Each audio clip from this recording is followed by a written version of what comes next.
back.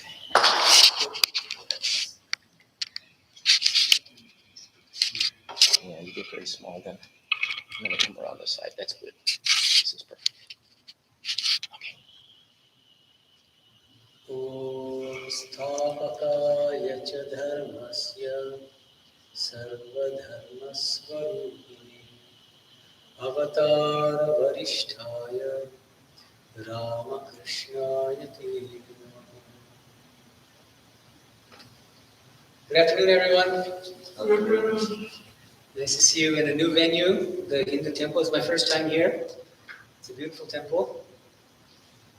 So I'll be speaking today on the 3 gunas in spiritual life, a practical guide.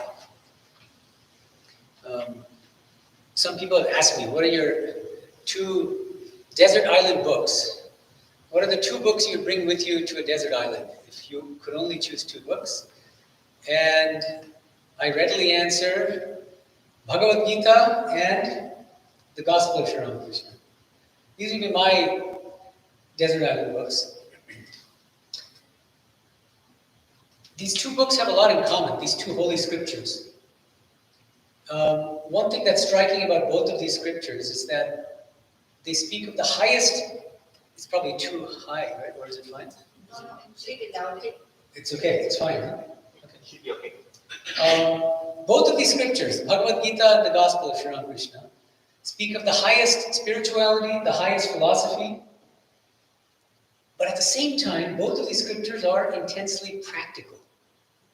They're both. You find that Bhagavan Krishna in the Bhagavad Gita gives very practical teachings and highly philosophical teachings.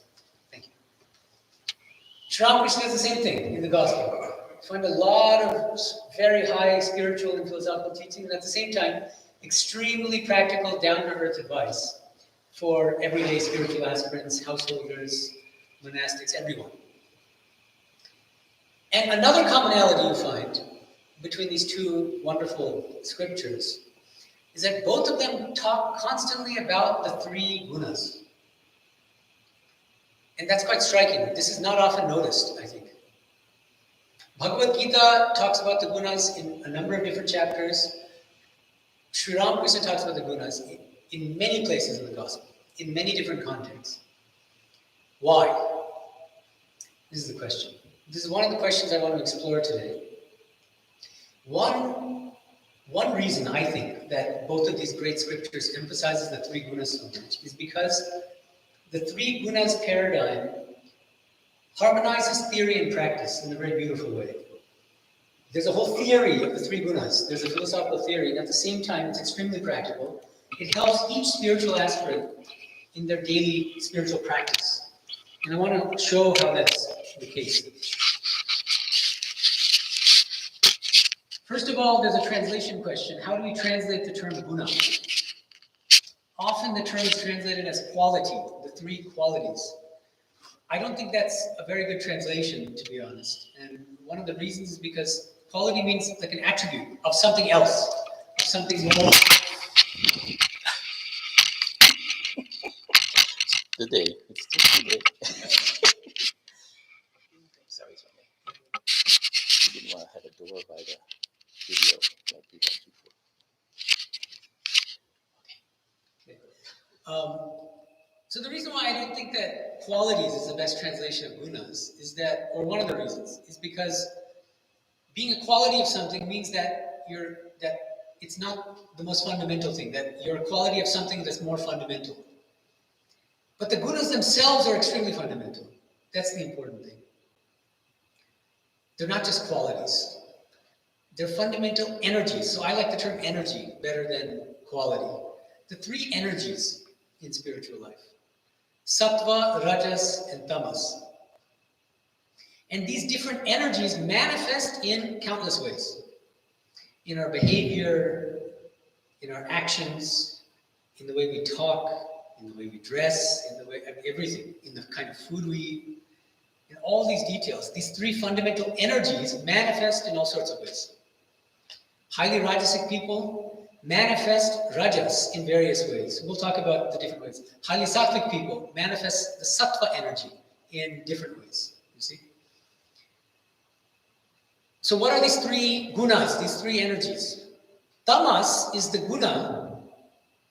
If it predominates in us, it will manifest as laziness, as depression, being very negative, constantly criticizing other people, sleeping a lot, complaining all the time. These are all tamasic qualities. Okay? If somebody has a lot of rajas, rajoguna, that rajas manifests as having abundant energy, but also being full of desires. I want to do this, I have to have that, and a lot of attachments, being extremely emotional, extremely passionate, constantly engaged in activities. These are all qualities of rajas. And having a very healthy ego, we can say. Sometimes too much ego. If you have too much rajas, you become arrogant, boastful. Okay. Sattva. When somebody has a lot of sattva, sattva manifests as spiritual qualities. Like what? Like humility, like compassion, calmness, certain sort of dignity of bearing, more meditative, content with very little, simple living, high thinking. These are all qualities of, or manifestations of sattva, sattva guna. Okay, this is just a very broad sketch, summary of these three gunas, how they manifest. But I want to go deeper now.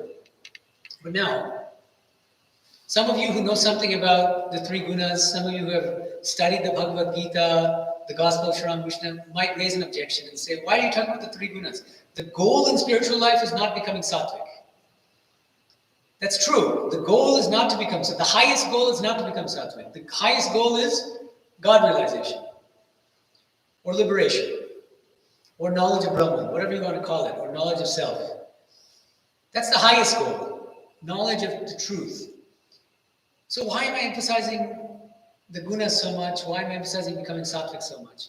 Because the thing is, this ideal, this highest goal of God realization is almost too high for us to put into practice on a day-to-day basis, you see. The ultimate goal is God realization. Most of us probably won't get God realization today, or even in the next week, probably not in the next year. That doesn't mean we shouldn't try for it, but the problem with an ideal that's too high is that then we feel like it's impossible, and then that doesn't percolate into our daily life, you see. So we need a more tangible, practical ideal that is closer to us, that's more practicable, that's more realizable in day-to-day life. What is that ideal? Becoming as sattvic as possible. This is a much more practical goal on a day-to-day basis for the vast majority of spiritual aspects. Because you cannot attain God realization until you have become extremely sattvic. This is the fact. Nobody can be highly tamasic or highly rajasic and realize God. And you can't skip steps. Nowadays with drugs and all sorts of, they're trying to come up with shortcuts to spiritual experiences. But those even if they're genuine spiritual experiences, they're not transformative ones. And you'll find that that's not at all the same thing as God realization. You see, so you have to become sattvic. I call it, so that's why I say that becoming sattvic is the proximate goal. It's the goal that's closest to hand, the one that's most practicable. Even though the ultimate goal is God realization. Okay? So, Sri Ramakrishna, how does he explain these three gunas? Many of you are familiar with this. Anyone who's read the Gospel will know this. The story of the three robbers.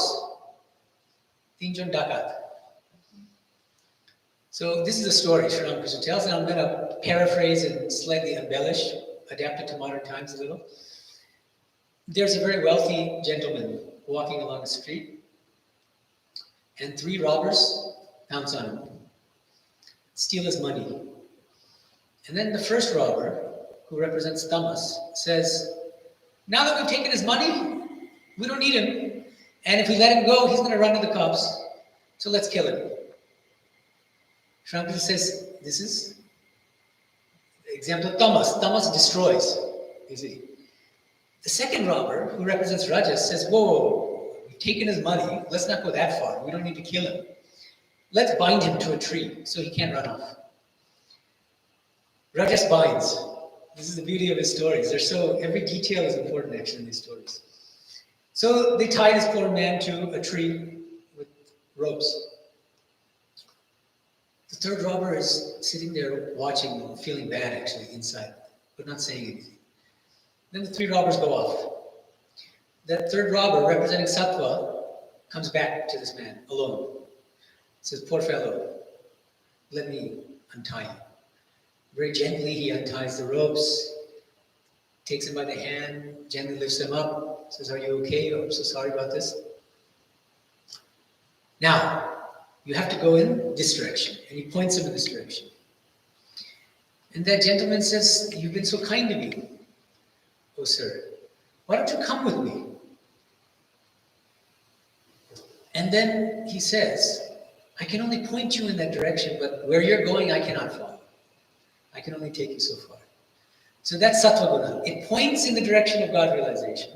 It can take you all the way up to the royal road leading to God realization, and it stops there. Because ultimately, to attain God realization, you have to transcend all three gunas. But without becoming sattvic, you will never realize God. This is one of the main reasons why both Sri Ramakrishna and Sri Krishna in the Bhagavad Gita emphasize the need for becoming sattvic so much. Okay? Our first priority as spiritual aspirants is to become as sattvic as possible. In order to ultimately realize God. That's the idea. This is what Sri Ramakrishna says about Sattva Guna.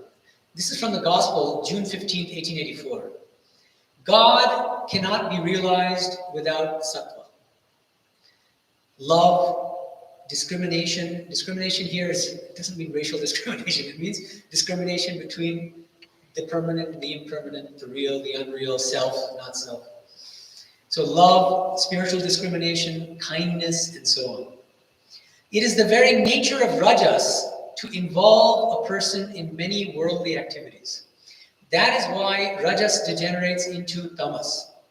If a person is entangled in too many activities, he surely forgets God. He becomes more and more attached to lust and greed. So he mentions all three qualities here in one brief passage, which is very useful. And he also explains why we have to cultivate Sattva Guna as much as possible. Because Sattva Guna is all the good spiritual qualities. Bhakti, devotion toward God. Viveka, discrimination between the real and the unreal. The permanent and the impermanent. Compassion, kindness, unselfishness. All of these things. A meditative attitude. Calmness. All these things are necessary for God realization. Another hint in this passage, because he mentions that lust, anger, greed, all of these negative qualities, all of these selfish qualities, they stem from rajas and tamas. You see, he says that clearly. So does Bhagavan Krishna, by the way, in the Gita. Arjuna asks Krishna in chapter 3 of the Gita, Atha kena prayuktoyam papam charati purushaha anichanna vivashneya balad eva niyojitaha. Arjuna says, what is it that makes me commit sin, even against my own will? I don't want to commit sin. But as if by force, I'm compelled to do some sin, something that is wrong. And Krishna answers as follows, Kama esha, Krodha esha, Rajoguna samudbhava, Mahashano mahapapma vidhyanam bhavayam. He says, Kama, lust, and anger, or Rajoguna samudbhava, stem from Rajoguna, from Rajas. Lust and anger and greed, all these negative selfish qualities come from Rajas. Mahashano, it's all devouring, insatiable. Desire can never be satisfied. Lust can never be satisfied. The more you indulge lust, the more lustful you become. Mahapapma, and the source of all sin. And we see this in the newspapers and throughout the world on a daily basis.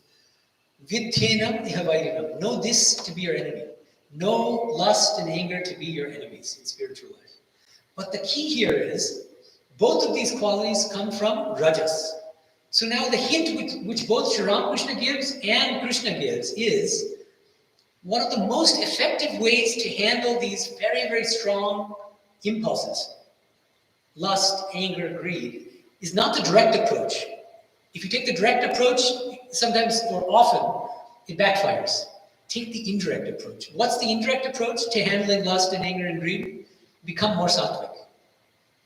Because if the root of lust and anger and greed is rajas, the more sattvic you become, the more lust and anger and greed and all these qualities stemming from rajas will automatically become less. They won't disappear, but they'll become manageable. They'll diminish in their force and intensity. That's the indirect approach. That's another reason why cultivating sattva is so important.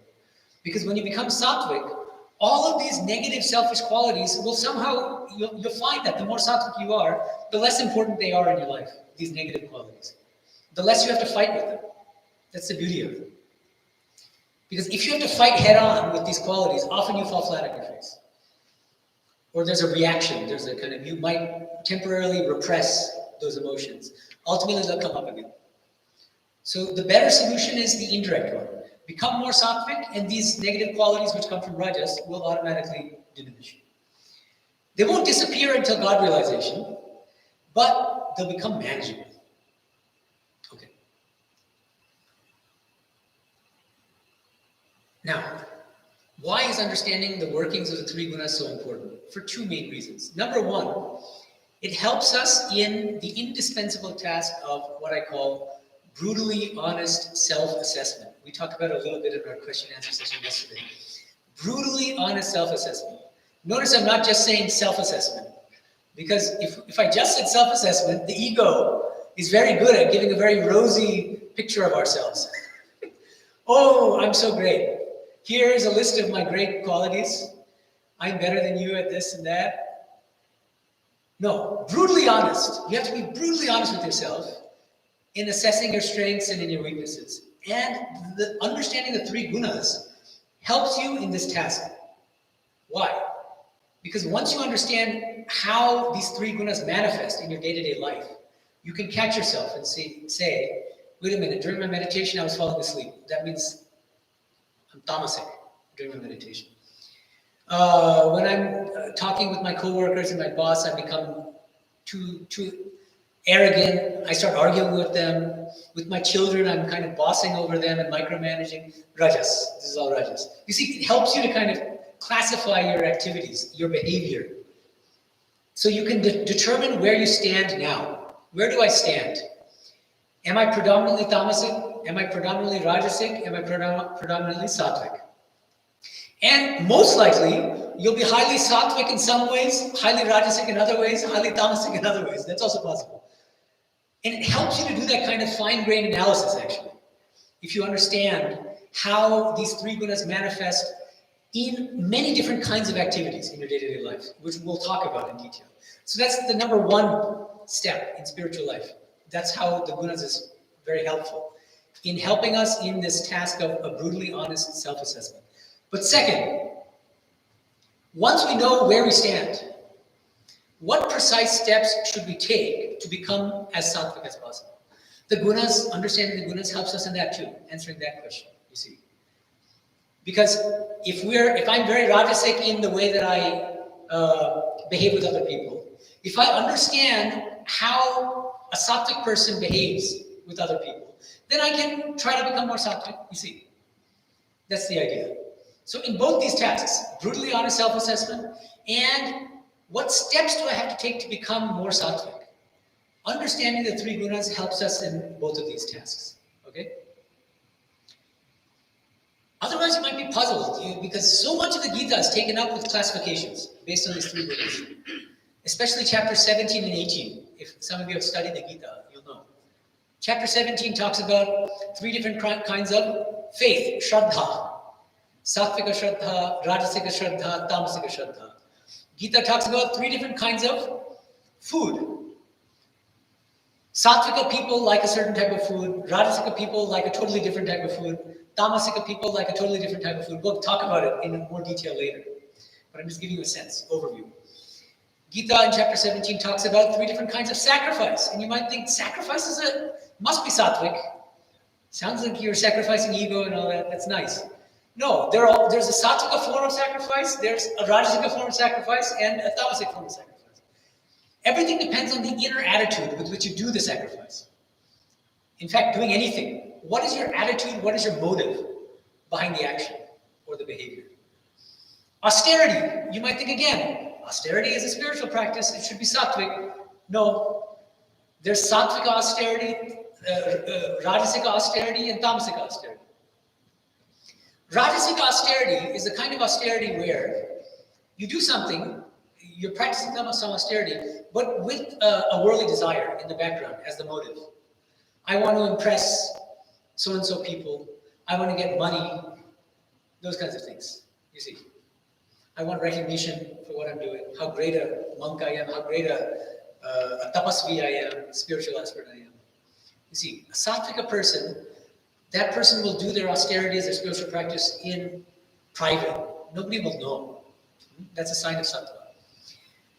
Chapter 17 of Gita also talks about 3 different kinds of charity. Another thing that many people think it must be a highly spiritual thing, giving money. Imagine I give $1 billion. If I'm a multi-billionaire or a trillionaire and I give $1 billion, that must be great. No, what's my motive? I could be giving in a rajasic way or a sattvic way or a tamasic way.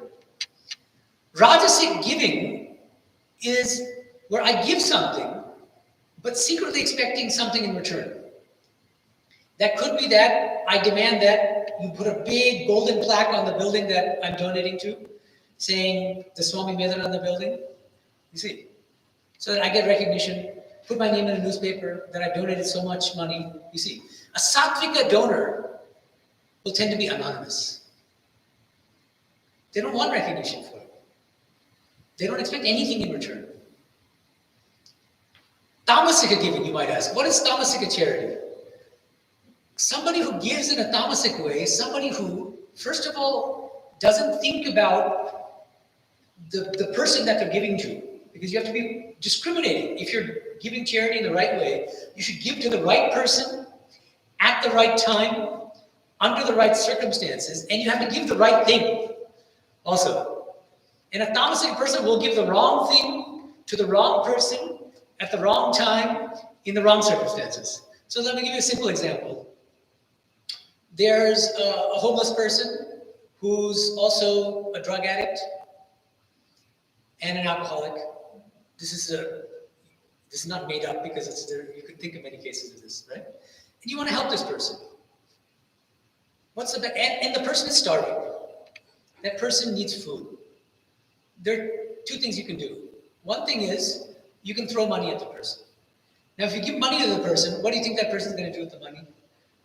They're probably going to drink or they're going to get drugs because they're addicted. You can't blame them for doing that. So what's the better thing to give?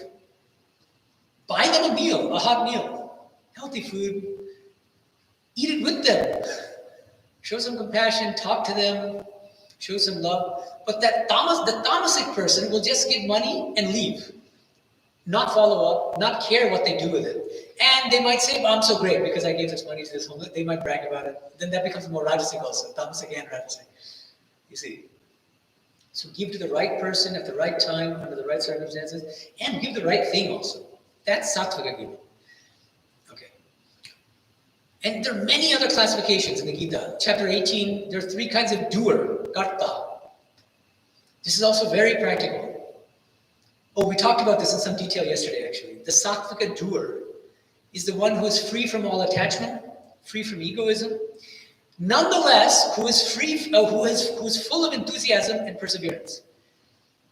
Many of us make the mistake of thinking that the more sattvic we become, the more spiritual we become, the more indifferent we'll become in life.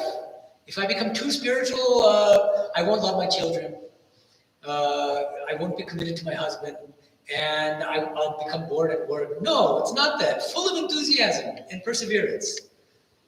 In fact, the best workers are detached workers. If you really go deeply, you'll find that.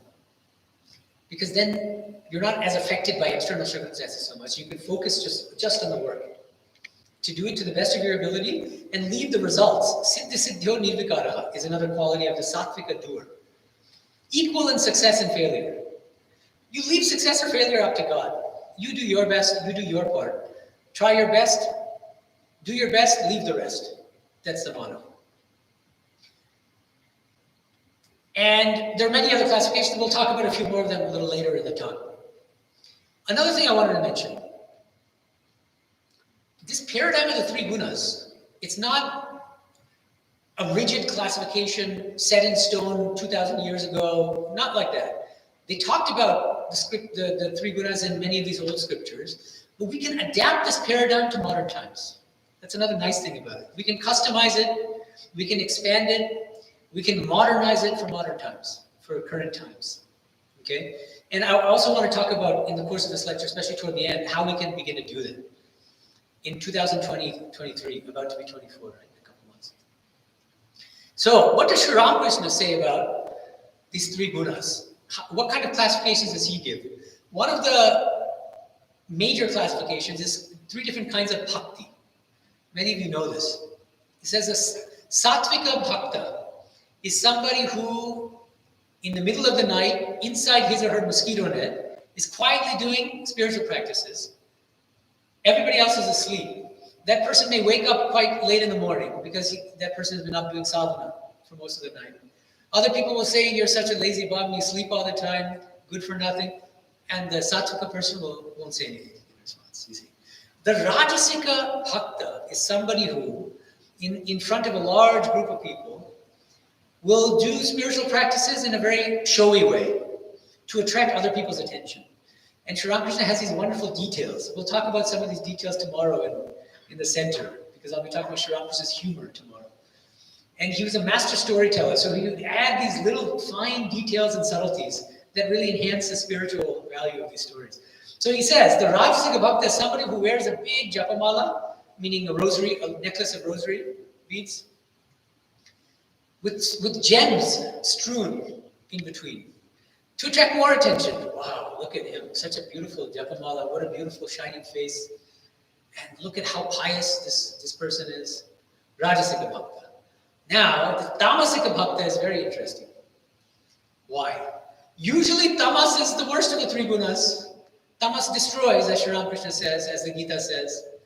This is the only case I have found where Sri Ramakrishna praises tamasic behavior. Tamasic bhakti, he not only praises it, he himself was a tamasic bhakta during his spiritual practice period. Okay, so how does he define tamasic bhakti? He says, a man with tamasic bhakti is like a highwayman in his attitude toward God. He says, oh God, I am chanting your name. How can I be a sinner? You are my own mother. You must reveal yourself to me. Doesn't this sound like what Sri Ramakrishna did during his spiritual practice period, when he was intensely engaged in spiritual practices, prayer, meditation, japa, bhajans, and mother was not revealing herself? Then what did he do? He became extremely tamasic, reached for a sword, and was about to slit his own throat, threatening mother. This is what he means by highwayman. And then she revealed herself. Girish Ghosh, one of the great householder disciples of Sri Ramakrishna, a great playwright, a great thinker, great intellectual, he immediately understood this. So when Sri Ramakrishna is explaining tamasic bhakti, Girish smiles and he says, but it is you, sir, who teach us tamasic bhakti. So Girish was very smart, and he knew that. So this is the only place I'm aware of where Sri Ramakrishna praises tamas. Being a tamasic bhakta is good. Being a sattvika bhakta is also good. These are two different paradigms for bhakti, which are both good. Try to avoid being rajasic in your spiritual practices. That's the main point to take away here. Okay. Another big question. How do you interact with other people in your day-to-day life? You can interact with your spouse, your children, your friends, your loved ones, your family members, your co-workers, your boss, your sports partners, running partners, whoever it is, in very, very different ways. You can behave with them in a sattvika way, in a rajasic way, and in a tamasic way. What do I mean? A tamasic way of interacting with other people will be losing your temper, being very rude, being very negative toward them, not really being very patient or kind or caring with respect in your relationships with other people. And also just being negligent, basically, just only caring about yourself and not caring about the other person. These are all tamasic qualities. Rajasic behavior with other people is like, this is an American expression, but being a drama queen. Some people, I guarantee all of you probably know at least one drama queen. They make such a big deal out of these small things, and you say one word, and then they won't be able to sleep at night. Because, how dare you say that? I worked so hard, and you're saying drama queen. Rajas, these are all signs of rajas. Being extremely emotional, extremely sensitive, extremely needy, emotionally needy, and high maintenance. These are all rajasic qualities. In a friendship, or in a marital relationship, or in a romantic relationship, or even with your children, being extremely needy is a very rajasic quality. It means you're doing a lot for them, but you're always expecting something in return. Often Rajasic parents will make it known to their children, I've sacrificed everything for you, and you're not showing any gratitude toward me, guilt-tripping them, making them feel bad. It's highly Rajasic. And being a micromanager, helicopter parenting, all of this is Rajasic. You see. And Sattva. Sattvic behavior with their spouse means there's a baseline detachment, and there's still love, but the love is based on detachment. It's not a clingy kind of selfish attachment, that kind of love, but it's a universal love. By seeing God in everyone. And, C.S. Lewis, has anyone heard of C.S. Lewis? He was a great Christian thinker. He wrote a book called Four Loves, which I recommend. It's a wonderful book, actually, describing different kinds of love. And he says, one feature of romantic love, erotic love, is that it's like a face-to-face relationship. You're facing each other, which means what? You forget about the rest of the world. And a friendship, a love based on friendship, is one where you're not face-to-face, but you're side-by-side. And if you can be side-by-side, even in your relationship with your spouse, with your loved ones, that's a much healthier, less clingy, more sattvic kind of relationship. Each of you has your own life, you see, especially for spiritual aspirants. That's the important thing. And you'll find that Sri Ramakrishna talks about the different people in his life that he meets based on these three gunas. So I'll give you one example. I'll give you a couple examples. One of them is when Mohimachara, who was a very learned householder, disciple of Sri Ramakrishna, he studied a lot of scriptures. So one day Sri Ramakrishna sees him and he's talking very loudly, pontificating about the scriptures. And Sri Ramakrishna says, there, he is delivering himself. That is the characteristic of Rajas. It stimulates the desire to lecture and to show off one's scholarship. But Sattva makes one introspective. It makes one hide one's virtues. And then he goes on to praise Mohima because he's never too critical, actually. Then Sri Ramakrishna says, but I must say that Mohima is a grand person. He takes such delight in spiritual talk. So he always kind of, adds a positive note at the end. But at the same time, see how astute a psychologist he was. How he notes these small signs in human behavior and recognizes immediately rajas or tamas or sattva. Another example, he would go on a daily walk and he would pass by somebody who would sit on a particular corner. And one day, that person that sees Sri Ramakrishna regularly says to him, "Oh, Brahman, how are you doing?" Something like that, in a different kind of tone. And Sri Ramakrishna said, the moment I heard him speak in that way, I knew he had come into some money. The tone, the behavior of a person changes when they get either a lot of money or name and fame. You might know people like this. Overnight, they can change. And Sri Ramakrishna could immediately detect that. He's become highly Rajasic. Okay. Another example. One of his favorite beloved householder disciples, Keshav Chandra Sen, the great preacher from the Brahma Samaj. He became ill, and Sri Ramakrishna went to visit him.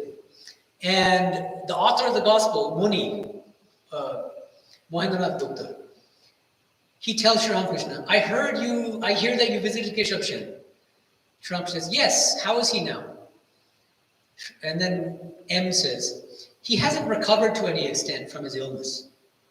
Then Shri Ramakrishna says, I found him to be very rajasic.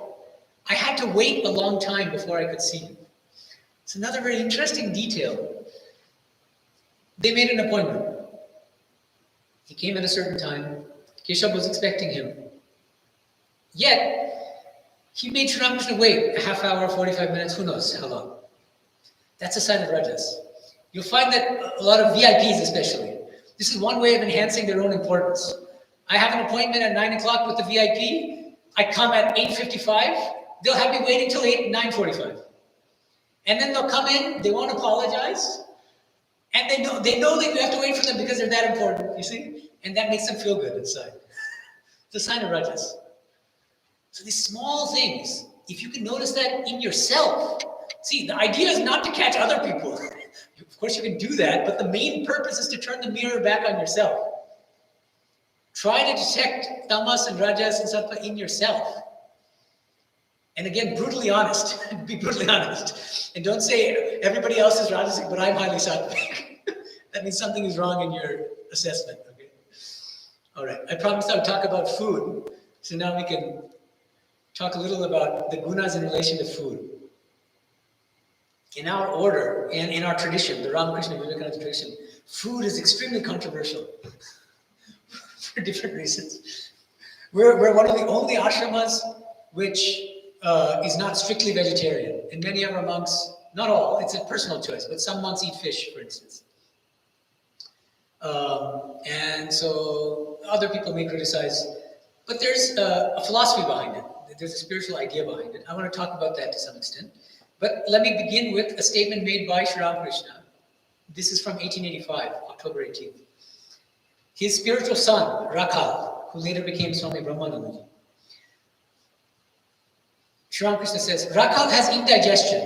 It is best to take only sattvic food. Haven't you read about it in the Gita?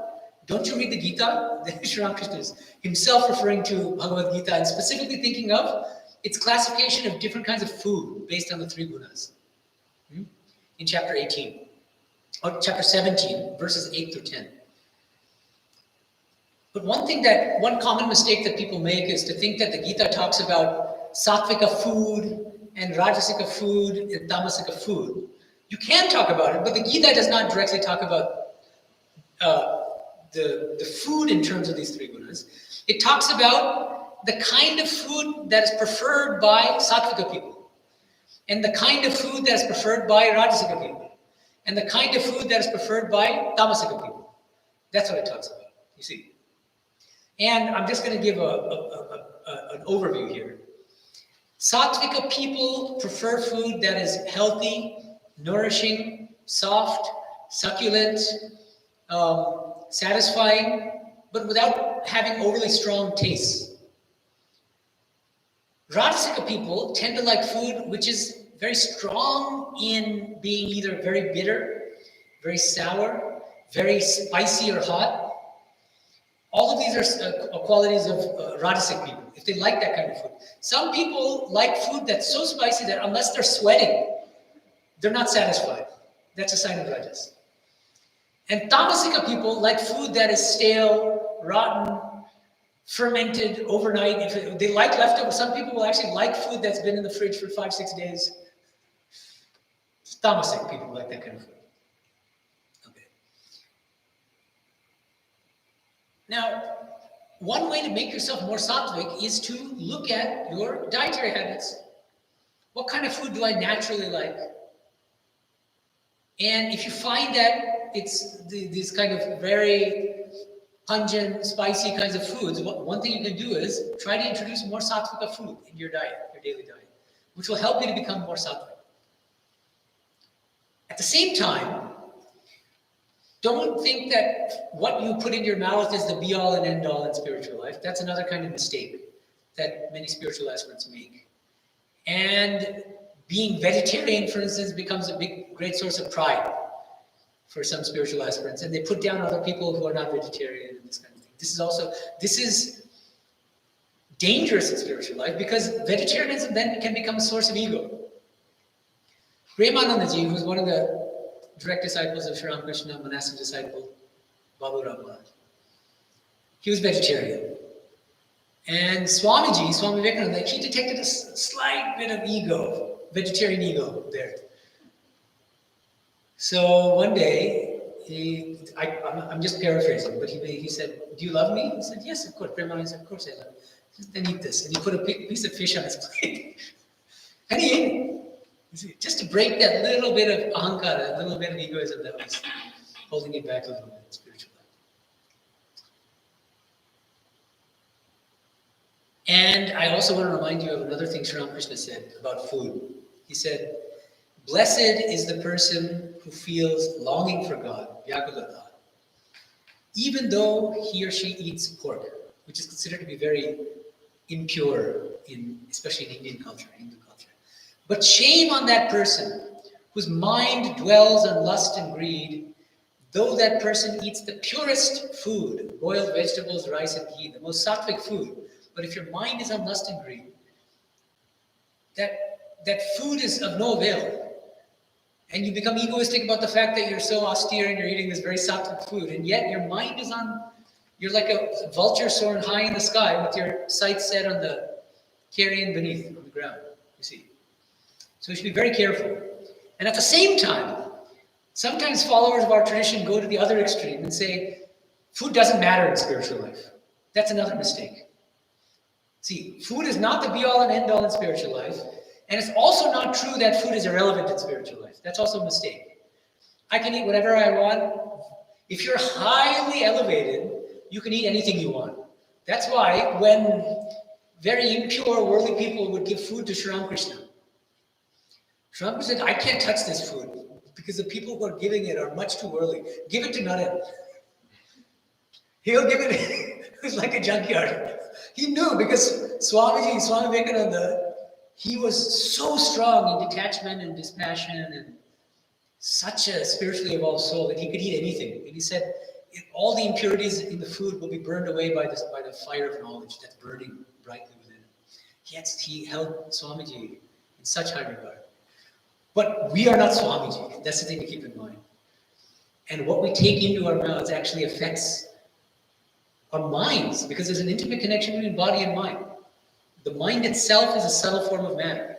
There's an intimate connection between body and mind. So what we put into our mouth transforms into our body and actually transforms into the cells that make up our brain. You see, and of course it'll affect our minds. So what we should take away is, from all this, with respect to food, is ask yourself, do I like very tamasic food or rajasic food or sattvic food? If it's very rajasic or tamasic, let me try to bring some more sattva into my daily dietary habits. At the same time, I'm not going to say that, think that, Swami Vivekananda used to say, religion has moved into the kitchen. So don't make that mistake and think that if I just eat the right things, then I'll be a highly spiritual person. No. And it's an individual matter. What foods can you eat that will help you in your spiritual life? There's no one-size-fits-all answer to that. Figure it out. But the main thing is, don't live to eat. You should eat to live, right? That's the idea. I've already talked about different kinds of charity, so I'm not going to go into that. But Gita, chapter 18, explains 3 different kinds of happiness, which is very interesting. 3 different kinds of sukha. We'll start with the Rajasika Sukha, Rajasika happiness. Vishayendriya Sanyogad Yatada Gremritopamam Parinami Vishamima Tatsukham Rajasam Sukham. Any happiness which is based on the contact of the sense organs, your eyes, ears, and so on, with sense objects, and which is like nectar in the beginning, amrita in the beginning, and becomes like poison in the end. That is Rajasika happiness. All pleasures in the form of instant gratification, any kind of instant gratification, is like nectar in the beginning and like poison in the end. That's Rajasika happiness. Okay? And our age now is an age of instant gratification. I've given a separate lecture on this actually, because Everything, the internet, social media, everything is geared toward instant gratification now. Social media is based on these, they have these brilliant programmers making these very sophisticated algorithms. To do what? The moment I click on a YouTube video, what happens? It's going to kick back 10 more videos exactly like that one, knowing that I'm getting that dopamine buzz, I'm getting that dopamine hit, that little rush, that little thrill when I see that video that I like, and then I get 10 more. So I can't help but click on the next one, and the next one, and the next one. You see. Twitter. The moment I post something, what happens?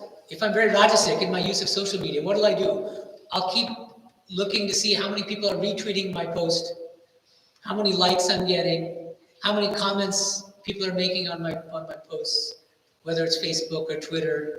It's very rajasic, and it's always instant gratification. Every time I see one more like, I get that little buzz again. Instant gratification. In the end, it's like poison. You see how psychologically astute Krishna was in the Gita. Because now, there's one study after another coming out, showing that people who use social media a lot are the most depressed and suffer from the most mental health issues, especially teenagers who use social media the most. It's making them miserable. Why? For a number of reasons, but this is the root of it. Vedanta has cut the root of it. All forms of instant gratification will ultimately become like poison in the end. You get that little momentary buzz of happiness, and then you come crashing down. And of course, there are other reasons for it, because especially teenage girls especially, when they see pictures of their friends or very popular girls in their high school or their middle school, oh, they're so beautiful, I'm so ugly, they start comparing. And obviously that's going to hurt their self-esteem. And then they're going to start to post pictures trying to look as beautiful as possible. That's going to strengthen their ego, their body consciousness, and they're going to become miserable as a result. You see. So those are all examples of Rajasika happiness. By contrast, before I get to Sattvika happiness, one more thing I wanted to mention. There's an even deeper reason why all forms of instant gratification ultimately lead to misery and unhappiness. The key is from Bhagavata Purana. There's a verse. King Yayati says the following: Na jatu kamaha kamanam upabhogena shamyati havisha krishnavatmeva bhuya eva vivadate. Desire is never satisfied through enjoyment. Desire is never satisfied through enjoyment. Rather, imagine there's a fire and you're trying to extinguish the fire. What do? You throw oil into the fire. What happens? The fire actually grows, it blazes even more brightly. It grows. Likewise, if you have a desire, a worldly desire, everybody seems to think that if I just fulfill that worldly desire, then that desire will go away, I'll be happy. I have $500,000. If I only get $1 million, I'll be happy. So I work for 20 years to get that $1 million, then what? Then I start hanging out with millionaires. My friend circle changes. Now my millionaire friends have yachts, and I only have a nice Mercedes-Benz, but I don't have a yacht. To get that yacht, I need $10 million. So my desires increase instead of abating. You can never actually fulfill your desires through enjoyment. That's the problem. So that's the deepest reason why any form of instant gratification, any form of Rajasika happiness ultimately leaves us unfulfilled and unhappy. By contrast, Sattvika happiness is defined as follows in the Gita.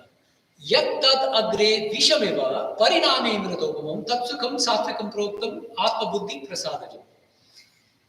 Happiness that is like poison in the beginning and like nectar in the end, and which is atma buddhi prasadajam. That's the last phrase in Sanskrit in this verse, and it's a very expressive Sanskrit phrase. It means pleasure, or not pleasure, joy or happiness that comes from the satisfaction of the higher mind and of the soul, the deeper eternal soul within us. You see, Rajasika happiness, all forms of instant gratification, gratify the ego, gratify the body mind, Whereas sattvika forms of joy are qualitatively different. They're not just different in degree, they're different in kind because they gratify the soul. And Vedanta tells us that our fundamental mistake is to identify with the body-mind complex. And we suffer because of that. So if we can identify with the soul, we make tremendous spiritual progress. So that if we can cultivate sattvika joys, if we can incorporate more and more sattvika happiness into our life, and replace rajasic happiness with sattvic happiness, what happens? The more we're identifying with our soul, and the less we identify with the body-mind complex. And what happens to the body-mind? They become our instruments. The body and the mind are instruments of the deeper soul within us, the eternal soul, which is a child of God, a servant of God, a spark of the divine fire. You see? So cultivating sattvika kinds of happiness, incorporating sattvika kinds of happiness into your day-to-day life is a wonderful way of becoming more and more sattvic and realizing your true nature as an eternal Atma, separate from the body-mind complex. And I talked about this briefly yesterday, or not briefly, I actually talked about it in detail, so I'm not going to talk, and it's the same people here, more or less. So, Martin Seligman, a contemporary psychologist, positive psychologist, has written an entire book on this called Authentic Happiness, where he says very similar things. He says that a life based on instant gratification is going to end up an unhappy life. Whereas if you can identify your signature strengths and then find a way of life, a calling, that helps you to cultivate those signature strengths, that's a recipe for what he calls authentic happiness. That's the same thing as what Bhagavan Krishna in the Gita calls finding out what is your swadharma and living your life in accordance with your swadharma. Okay? That's all. These are all examples of sattvika joy.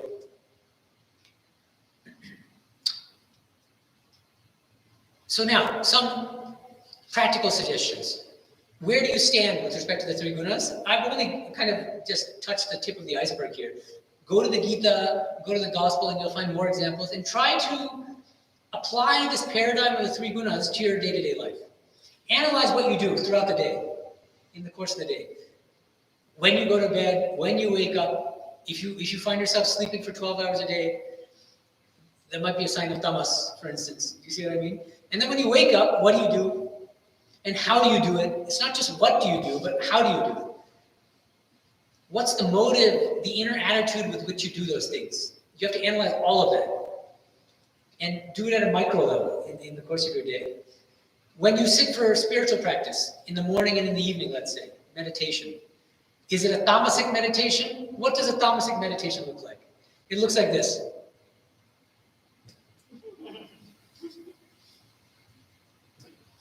That's tamasic meditation.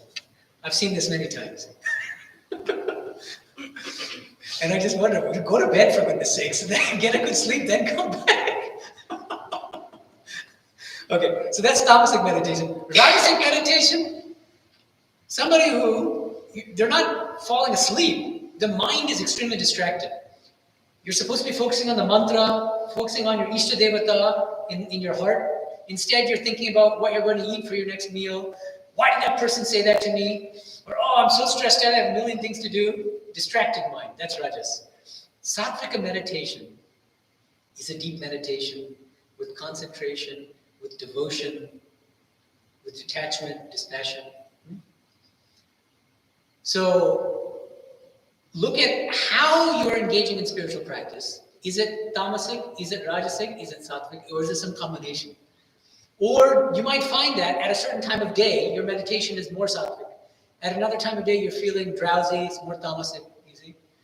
So you should also pick times of day for your spiritual practice when you're most sattvic, because then the meditation will be more effective. That's also helpful. That's why in India they say it's best to meditate at the time of Brahma Muhurta, the time of Brahman, which is the wee hour of 4 a.m. So I was in Billimat for 11 years, just recently. I would wake up at 3:10 in the morning, because Mangalarati in Billimat was 4 in the morning. And so that was and it took me a while. It was like poison in the beginning, like Krishna says. But it becomes like nectar in the end. You know, but it took a good 1 or 2 years to get used to that routine. And then you start getting a special joy from it. Now, the second mistake that spiritual aspirants make, or one big mistake that spiritual aspirants make, is to think that spiritual practice is confined to the meditation room.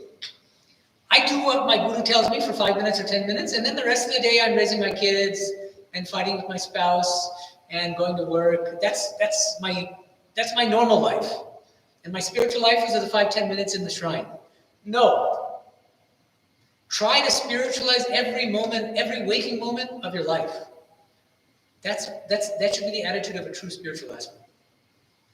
And the 3 gunas helps us to do this, to analyze what we're doing and how we're doing it in the course of the day. Look at what you're doing and what you're thinking in the course of the day. And are you very sattvic in your relationship with your spouse, with your children, with your co-workers, with your friends, with your loved ones? Are you very sattvic? Are you very tamasic? And try to be more sattvic in all of your relationships. Also analyze things like this. Many of you have to commute to work, drive to work. What do you listen to, if you listen to anything at all? Do you listen to spiritual discourses? Do you listen to chanting or bhajans or devotional music or spiritual classical music? Or do you listen to popular music, which is more rajasic? Even those things matter. So you can, if you're listening to very rajasic music, if you can listen to a little bit more sattvic music, that will also help you in your spiritual life. You see. What kind of films do you watch? Do you watch only Hollywood blockbusters, or do you also watch more sattvic movies? About the life of Chaitanya, there are movies about Sri Ramakrishna. There are very sattvic art films, which I love, like by Ingmar Bergman, for instance, this great Swedish filmmaker. Satyajit Ray, Walter Panchali. These are sattvic films. I could go on. I'm a bit of an art film buff. And with classical music, if you're interested, Western classical music and Indian classical music are both great sources of sattvic music. That's why it's not as popular as popular music. There's a reason why popular music is popular. Very strong bass beats. That's why they have a subwoofer, like giant subwoofers. It's very primal. You want to dance when you listen to it. Why? Because it's very rajasic. The lyrics of popular music is extremely worldly. Usually, I don't love you anymore. Why did you break up with me? I love you. Why don't you love me? This is about 98% of pop music. Highly rajasic. Sattvic music has spiritual themes, more sober themes that elevate you see. And in Western classical music, there's a whole genre called sacred classical music, because many of the great classical composers in the West were Christian. Beethoven, Bach, Mozart, many others, Handel, Haydn. And so they often took biblical themes, beautiful poems from the Psalms, from the Hebrew Bible, masses. They would put the Mass, the Catholic Mass, Protestant Mass, to music. And it's wonderful. Just listening to these songs really elevates the mind. I'm thinking from Palestrina. Palestrina is one of my favorites, a great Catholic composer from long ago. And you just listen to his masses, and it's like being transported to heaven. Yeah. Okay, and another thing, I already talked about this. Oh, one more thing. What kind of things do you read? Do you read at all? These days, a lot of people don't read anything except, these little tweets, Twitter posts. But when I was growing up, we didn't have internet. So I grew up in a pre-internet time, and then the internet came in the early 90s and kind of took over the world. But I loved reading from when I was very, very young. And I think it's an important habit, especially for people who have children. You should really encourage them to read physical books. And I encourage all of you to also read physical books. Make it a habit every day for at least a half hour. And even if you can't do a half hour, at least 15 minutes. The physical book. And it helps you with focus, with concentration, with building an attention span, all these things. And what are you reading? Are you reading the practice of the presence of God, Bhagavad Gita, Gospel of Sri Ramakrishna's nice spiritual things, or are you reading very worldly things? You see. And if you're reading very worldly things, try to change your reading habits. What are you watching on YouTube? Are they very tamasic things, rajasic things, or very sattvic things?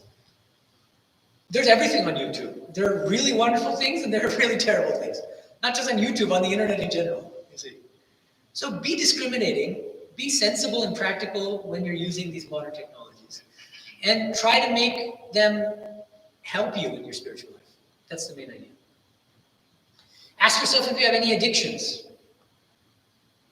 There's another thing. You might find that you're very sattvic in some respects, very loving and detached at the same time with your spouse, with your children, and yet I have this weakness for X or Y or Z. So knowing the three gunas will help you to kind of pinpoint these little weak points in your spiritual practice, in your day-to-day life.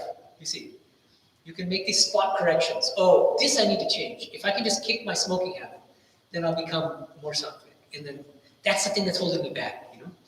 It can really help you. Or I'm a glutton. Like I'm too addicted to. I'm too attached to food. So let me just force myself for the next month not to have any sweets. You see, that's an individual thing. You might find that for one person that's very helpful. It helps them to overcome this kind of excessive attachment to food, for instance. And yeah, so let me end on this note that Sri Aurobindo, he used to say, this is actually the epigraph to one of his great books called The Synthesis of Yoga. The epigraph is, all life is yoga. All life is yoga. And so it's not just the 5 minutes or 10 minutes or hour that you sit for meditation, but all life is a way of, is an opportunity to commune with the divine. It's every single moment in life, whether pleasurable, unpleasurable, neutral, is an opportunity for spiritual practice. We were talking about that yesterday in the context of your question, Vincent. From a worldly standpoint, you might think, I'm miserable and why did this happen to me and I didn't get the job I wanted. From a spiritual standpoint, even these seemingly negative things can become the greatest helps in spiritual life. Swami Vivekananda used to say, suffering is the great eye-opener. I'll give you one example. I'm not naming names, but I grew up in Boston, in a Bengali community. And some Bengali parents tend to be very conservative, especially with their children. And they think that that even though they raise their children in the US, they want their kids to behave like these nice little village Bengali boys or girls, which is wildly unrealistic. And of course, that's not possible. So what happened? In one case, we had these close family friends, and they had an only daughter, no sons, and just one daughter. And they were really micromanaging, really like kind of doting over her. Don't do this, don't do that, overprotective of her. What happens when you do that? They'll react. The moment she was given freedom, when she went to college, she went to the other extreme. And she also started, now this is another prejudice that some people have. Unfortunately, they want you only to marry another Indian person. So this girl found somebody who was non-Indian. And the mother simply could not accept it. Could not accept. Sometimes finding an Indian spouse is not enough. It should be Bengali. They're even more like that. Or same caste sometimes. Crazy. But in any case, she fell in love with somebody who's non-Indian. And the mother could not accept it. She couldn't sleep at night. She was constantly arguing with her daughter. And the daughter was, why don't you just want me to be happy? This is a nice person. I want to marry him. She couldn't accept it. What happened? She got cancer. The mother got cancer. It was terminal cancer. And she passed away from the cancer. But a few weeks or months before she passed away, she had a change of heart. In the midst of, in the throes of her physical anguish, in the last few weeks of her life, she had a change of heart. And she attended her daughter's wedding, I think it was either wedding reception or engagement party, something like that, in a wheelchair with great difficulty. And she gave a very moving speech where she embraced her soon-to-be son-in-law and expressed her love for him and her acceptance of him. And so I see even that terrible suffering, that cancer itself was an opportunity for her. That was her means of spiritual growth. That's just one example. There are many other examples I can give. I'm sure you can think of them in your own life, in the life of your loved ones. But every moment of life can become an opportunity for spiritual growth and moral growth if we just see it with the eyes of a spiritual aspect. Thank you.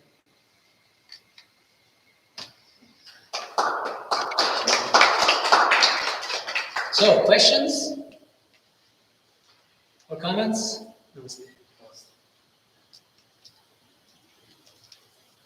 comments? I have a question from you. Not all people have the same degree of, this guna. Correct. Somebody is Yes. heavy and sattvic, somebody is how it happens. Based on their prior behavior Prior means prior life. and this life, I mean, from a very kid, you can see a very kid. that's because of the prior, Small kid. some skaras from their previous birth. Yeah. Somebody will be very aggressive. Right. Or throwing things. Or Right. Yes. Somebody will do that. We are different in the same Yeah. incident. One kid differs, No, that's true. Yeah. Although I should also say, I don't know how many of you have read the biography of Swami Vivekananda, but he was very naughty and very would get into trouble a lot as a child. Innocent trouble. I mean, nothing bad in that way. But because he had excess energy, and it was only after he took to spiritual life that he was able to channel that energy in a more effective way. So people also change, So even somebody I was also a very naughty child. Maybe I'm still, but anyway. But the idea is that you can't. Often you'll find that a kid who's a certain way at age 5 is very different when he's 20 or she's 20 or 30. In the course of a day, you might feel very tamasic in the morning, very rajasic in the middle of the day, very sattvic in the evening. That's also possible. Yeah. Did I answer the question or? Yeah, sort of. Basically, it comes from the prior life. Yeah, if you see young, yeah, that's right. Yeah, but you can always change it. Change your behavior now, and you can. Yeah, like the talk we gave today. To the awareness. If somebody is introspective, see, hey, what I'm doing, this is dark, and this is tamasic, so I have to avoid this. Then he changes that behavior. Yeah. This is Exactly. Somebody was cognizant, whatever. Yeah. Other than that, but basically. The three elements, three gunas. Energies, yeah. Energies, which are proportional. It comes from the prior. Yeah. Or Yeah, but just don't become fatalistic about it and say, oh, it's because of my previous birth that I'm very tamasic. Therefore, I'm inherently lazy. And so that's the way I am. And so I'm depressed and I can't do anything about it. That itself is a sign of tamas. So the best thing to do for tamasic people is to become rajasic. Be more rajasic. Achieve something in life. Do something. Get off your butt. Once you become rajasic, then try to become sattvic. That's why Swamiji in the late 19th century in India, he said, India is steeped in tamas. What they need now is a strong injection of rajas. He said, Westerners are full of rajas. They're ready for sattva. So even different countries can be classified in terms of these different gunas. Yeah. Do gunas manifest only in human beings or even in other living entities? Of course, yeah. I think of Ramana Maharshi's pet cow, favorite cow, Lakshmi. Do people know about Ramana Maharshi's cow? He loved that cow. And extremely sattvic cow. Very calm.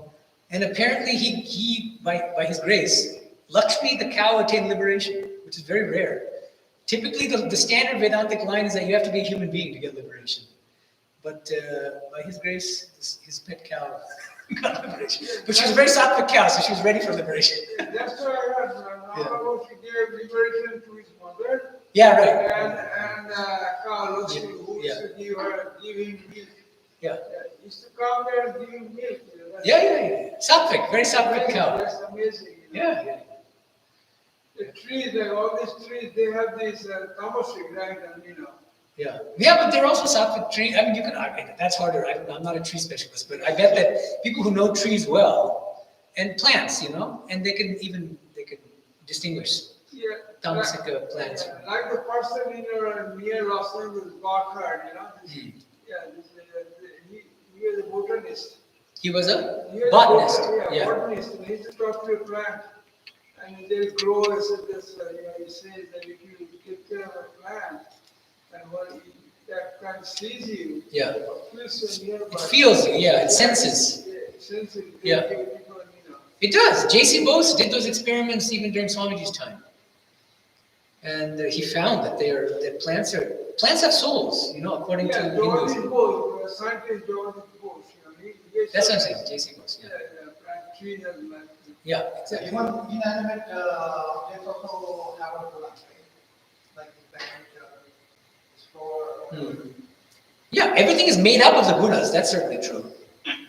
Because they're the fundamental stuff of everything we see in this world. Everything is comprised of the three Gunas. Yeah, Shankara just said, like he talked about the body, mind. Yeah, everything is. The Panchabhuta Yeah. plus gunas, Yeah, but the Panchabhutas themselves are composed of the three Gunas. Yeah, Panchabhuta and gunas. Yeah. Together it's this body, mind, intellect. Yeah. That's what they're insensient. Yeah. Yeah, but anyway, that becomes more theoretical. The main thing is try to become as sattvic as possible in your day-to-day life. That's the main message I hope you take away from this talk.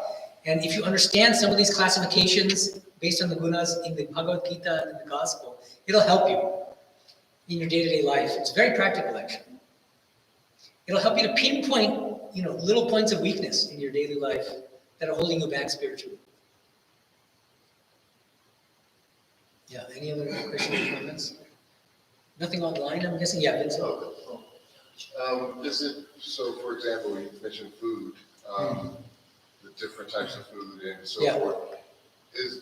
Can a person kind of, in a way, transmit sattvic behavior or sattvic energies into their food if they, if they're preparing the food or cooking the food with the right attitude and so forth? I think so. For example, sometimes I'm doing stuff because like I'm cutting an apple and I'll try to, think in a certain way while I'm doing that and hope that I'm, in other words, I don't think that I'm doing anything, but I'm trying to get that feeling. I'm trying to generate that feeling within me. Yeah. And for it not to be artificial. Sure. Yeah. No. I mean, yeah. If you do something, especially if you're initiated, your guru has given you a mantra. Even when you're cutting an apple or something, you can be repeating the mantra mentally.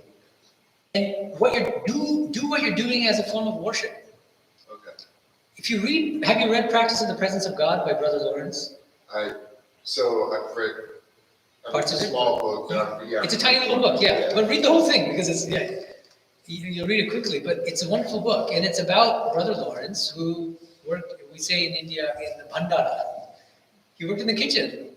He cut potatoes, and he said that while he was doing that, he was just practicing what he called the presence of God. He was literally communing with God, conversing with God while he was cutting the potatoes and doing everything for God. And he became a saint through that practice. In Gita chapter 9, Krishna says the same thing. Yat karoshi yadashnasi yadjuhoshi dasiyat yat tapasya kaunteya tat kurushva madhapadam. Whatever you do it for me. Do it as a form of worship. And then that itself becomes a spiritual practice. So if you have that attitude, you'll find that you can make spiritual progress that way. Yeah. We do have questions. Yeah. Actually, we have quite a few. Okay. The word daya, what is an equivalent concept in English? Sympathy, empathy, or compassion? And how do you differentiate them? Sympathy, empathy, and compassion. With the word daya. Daya, I think, would be compassion is the standard translation. Daya is compassion. And a love that is based, a universal love. Yesterday I talked in the Q&A about Sri Ramakrishna's teachings about Maya and Daya and the contrast between this. Maya is selfish attachment and love for me and mine. Whereas Daya, compassion, is universal, detached love for everyone by seeing God in everyone.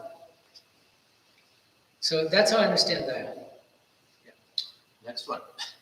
Can you map id, ego, and superego of Freud to tamas, rajas, and sattva? Oh, that's interesting. Sort of. Id would be the unconscious, which is the seed of our unconscious, very primitive desires that come from basically millions of years of evolution, you know, all the lower propensities. So in a way that can be aligned with tamas. And ego, in a way, can be aligned with rajas, because rajas is the seat of egoism. And the sense that I'm so great because I've done this, doership, pride. So yeah, ego could be aligned with rajas. And then superego here it gets a little tricky. Can that be aligned with sattva? Superego in Freud's psychology is like that self that kind of like beats you up for thinking the wrong thoughts, or it's a kind of policeman, internal policeman, which in a way is sattvic, but sattva is something higher than that. Actually, it's beyond even the superego in that sense. Because it comes from a spiritual source, you know. So self-restraint, self-discipline should come ultimately from your soul. And that goes beyond Freud's psychology, because Freud was an atheist and a skeptic about spiritual things. In fact, in a couple of weeks, I'll be giving a class on this. There's a very interesting debate between Sigmund Freud and Romain Rolland. Romain Rolland was a great French Nobel laureate writer who loved Sri Ramakrshna and Swami Vivekananda to such an extent that he wrote biographies of both of them. He wrote books on the life of Sri Ramakrishna and the life of Swami Vivekananda. And he was hobnobbing with, you know, the world's greatest minds. And so he knew Freud. And in letters exchanged with Freud, just after he had finished his biographies on Thakur and Swamiji, he wrote a letter to Freud saying, I've written on these great saints, and they are living proof of the truth of what is called the oceanic feeling. This feeling of cosmic consciousness. You can see the divine in everyone and everything. He's telling Freud this, and Freud kind of dismisses it and says this is all nonsense. And Rolland says, before you dismiss it, let me send you the book. So he sent Freud copies of his Life of Ramakrishna and his book on Swamiji. Freud read the books, or at least claimed to have read the books, dismissed them and said, I had trouble navigating through these Indian jungles or something like that, something slightly racist. And anyway, it's a funny, interesting debate. So if you're interested, you can watch that class. One more. Yeah. We always learned that vegetarian food is sattvic, and hence we should adhere to it in Gurujat. It was taught as a good Hindu means from being vegetarian. How do you see it? I guess you're Okay. a bit of that. Yeah, but I actually skipped the part I have it in my notes, but I skipped it because I thought it would be too controversial. But now that the question has been raised, I can talk a little bit about it. I think in general, it's fair to say that vegetarian food is more sattvic than non-vegetarian food. And let me give you some examples. And our tradition is extremely confusing and controversial on these issues. Okay, so let me give you some direct quotations. This is Swami Vivekananda from his lecture on Practical Vedanta, the first of the 4 lectures. He says, I myself may not be a very strict vegetarian, but I understand the ideal. When I eat meat, I know it is wrong. Even if I am bound to eat it under certain circumstances, I know it is cruel. I must not drag my ideal down to the actual and apologize for my weak conduct in this way. The ideal is not to eat flesh, not to injure any being, for all animals are my brothers. Don't shoot the messenger. I'm just reading to you a quotation from Swami Vivekananda. Okay, next quotation. This comes from Swami Medhanandaji, another great disciple of Sri Ramakrishna. He gave a lecture on March 22nd, 1898 at the Vegetarian Society in New York. Most people don't even know about this lecture. A devotee sent this to me. He's a staunch vegetarian. He wants me to preach vegetarians to everybody, and I don't do that. But he sent me this, and I just want to share it with you because it's quite interesting. Medhanandaji gave a lecture called Why a Hindu is a Vegetarian. And he says the following. Every kind of food which we take into our bodies produces changes in our system, both physical and mental. Those who have carefully examined the changes that are produced in their minds by meat diet and who have struggled for self-control will find it extremely difficult to govern animal passions, violent nature, and restless condition of mind without giving up animal food. So I think both these statements support the view that for spiritual aspirants, a vegetarian diet is preferable to a non-vegetarian diet. Now, is it essential or the one most important thing? No. And is it possible to be highly spiritual and to eat meat? Yes. Is it possible to be the strictest vegetarian and to be highly unspiritual? Yes. So keep all those caveats in mind as well. Seems like Vedas don't talk about vegetarian and non-vegetarian. The Vedas. Yeah. No, the Vedas, as far as I'm aware, don't. Gita does talk about food, but it doesn't talk directly about vegetarianism versus non-veg. But Ayurveda does talk about these things. Ayurveda is the science of food, actually, or at least partly, but what science of diet, and they also link them to the three gunas in certain ways, and the kapha, pitta, and these other things, different kinds of doshas, and they also recommend a vegetarian diet. Yeah. Any other online questions that we want to check? Or? Yeah. No, there's no more online. Okay. You guys, you're here, so you can take. Yeah. Anyone else? Yeah.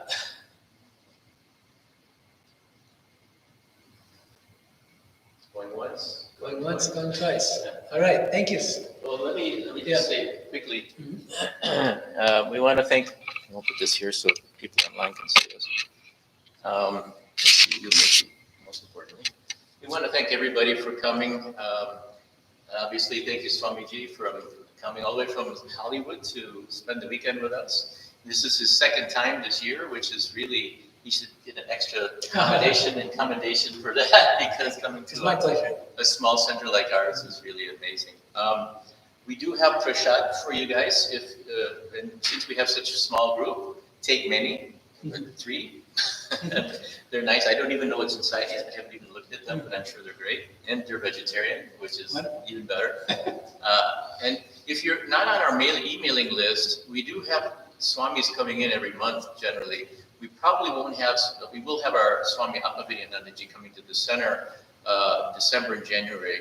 And then we'll start our visiting monastic program and schedule in February again for a lot of reasons.